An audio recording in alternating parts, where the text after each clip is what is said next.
السلام علیکم ورحمۃ اللہ وبرکاتہ۔ سر سونو شرما صاحب کا قیمتی جملہ، کیونکہ وہ ڈیجیٹل مارکیٹ کے ساتھ وابستہ ہیں، سوشل میڈیا سے وابستہ ہیں، مارکیٹنگ کے ساتھ وابستہ ہیں، تو نوجوانوں کو کہتے ہوئے کہا انہوں نے کہ ایک دن پتنگ کو کچرے کے ڈبے میں آنا ہوتا ہے، مگر اس سے پہلے آسمان چھو کے دکھانا ہوتا ہے۔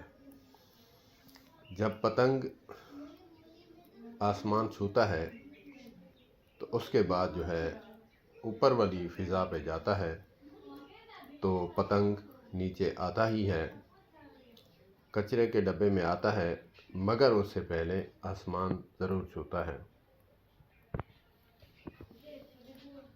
نوجوانوں کے لیے بہت ہی قیمتی جملہ ہے، اگر سمجھ آ جائے تو ٹھیک ہے، نہ سمجھے اس میں میرا کوئی قصور نہیں۔